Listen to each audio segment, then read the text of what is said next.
हमारा जो टॉपिक है वो है DNA polymerase in prokaryotes and eukaryotes. तो सबसे पहले हम पढ़ेंगे DNA polymerase in prokaryotes. DNA polymerase, जैसे कि हमें पता है जो डीएनए पॉलीमरेज एंजाइम है वो हेल्प करता है रेप्लिकेशन के अंदर। Bye the help of DNA polymerase DNA converts into DNA. तो जो प्रोकैरियोट्स हैं, प्रोकैरियोट्स के केस में 5 टाइप के डीएनए पॉलीमरेज एंजाइम प्रेजेंट होते हैं। DNA polymerase 1, DNA polymerase 2, DNA polymerase 3, DNA polymerase 4 और डीएनए पॉलीमरेज 5। सबसे पहले हम देखते हैं DNA polymerase first.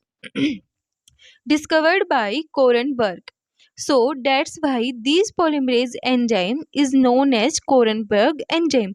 DNA polymerase enzyme को कोरनबर्ग नाम के साइंटिस्ट ने डिस्कवर किया था। तो जो डीएनए पॉलीमरेज एंजाइम फर्स्ट है उसको हम कोरनबर्ग एंजाइम भी बोलते हैं।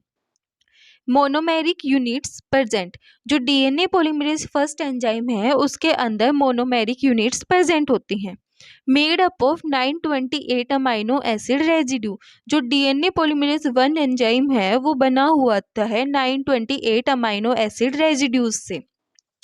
अब हमने एक सीक्वेंस ली और जो सीक्वेंस है उसको क्लीव करा ट्रिप्सिन एंजाइम से। तो जो सीक्वेंस है वो क्लीव हो गई 2 फ्रेगमेंट्स के अंदर।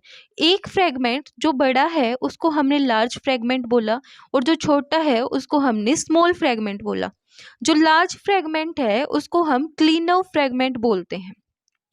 जो क्लीनव फ्रेगमेंट है उसके पास 5 prime to 3 prime polymerase activity present है और 3 prime to 5 prime exonuclease activity present है। और जो स्मॉल फ्रेगमेंट है उसके पास 5 prime to 3 prime exonuclease activity present है।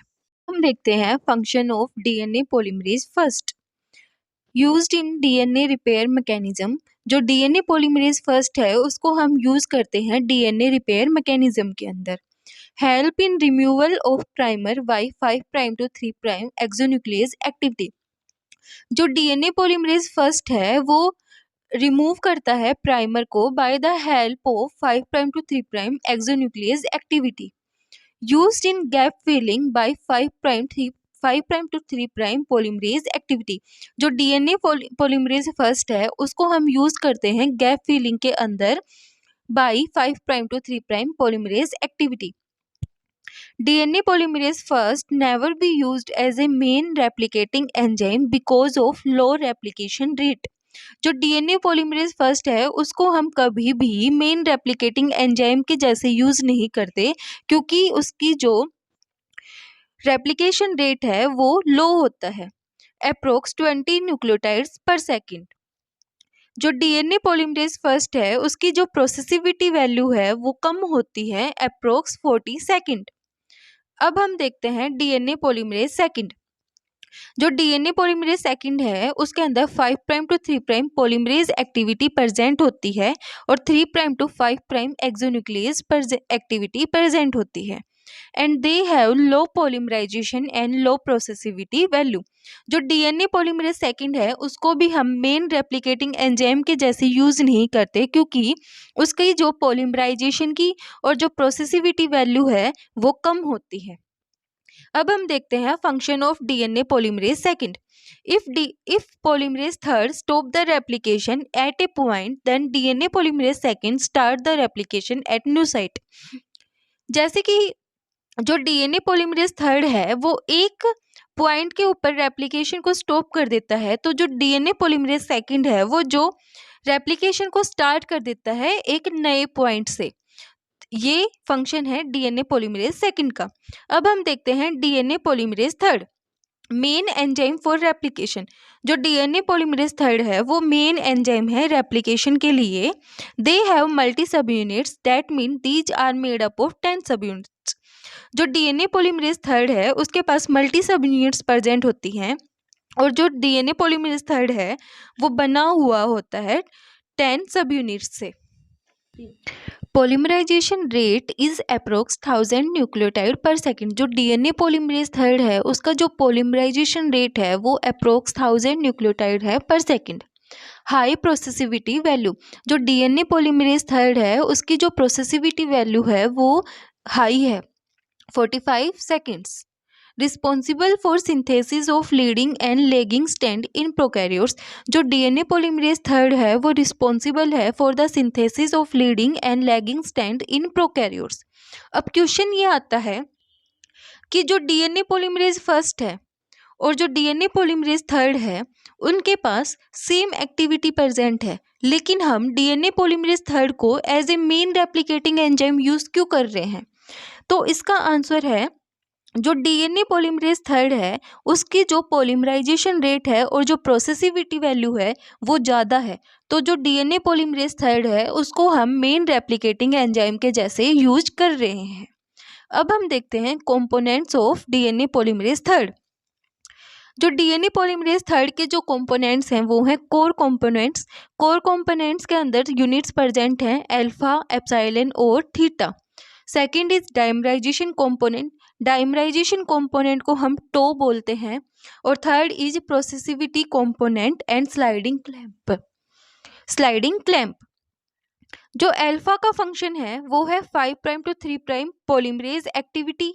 एप्सिलॉन का जो फंक्शन है वो है 3 prime to 5 prime exonuclease activity.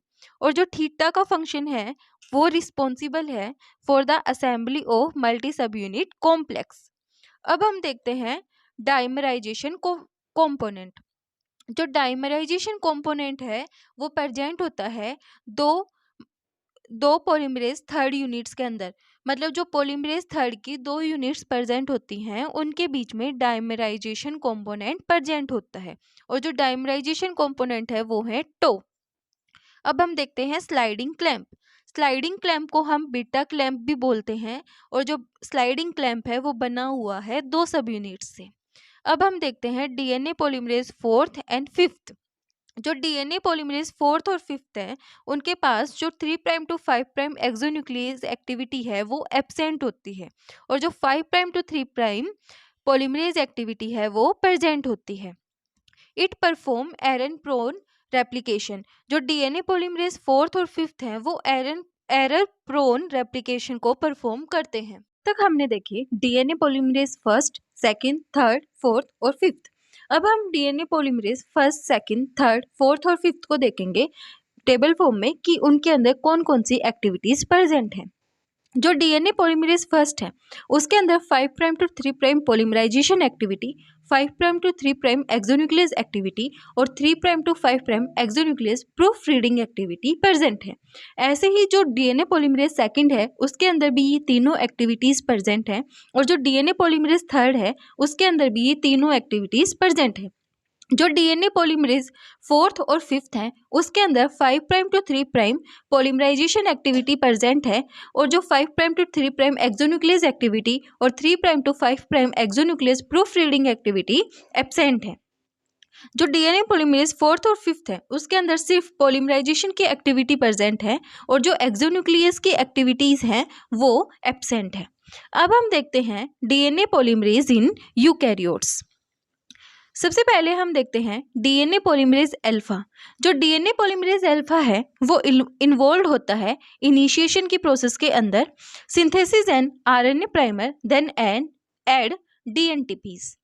एक कॉम्प्लेक्स ऑफ 4 सब यूनिट्स। जो डीएनए पॉलीमरेज अल्फा है वो कॉम्प्लेक्स है 4 सब यूनिट्स का।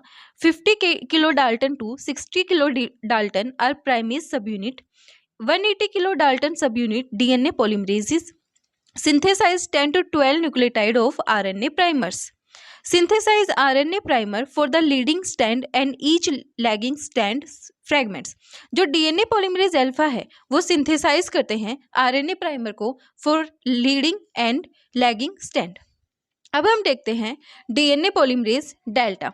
जो डीएनए पॉलीमरेज डेल्टा है वो ऐड करते हैं ओकाज़की फ्रैगमेंट्स को इन लैगिंग स्ट्रैंड। जो डीएनए पॉलीमरेज डेल्टा है उसका वो रोल प्ले करती है प्रूफ रीडिंग एक्टिविटी के अंदर।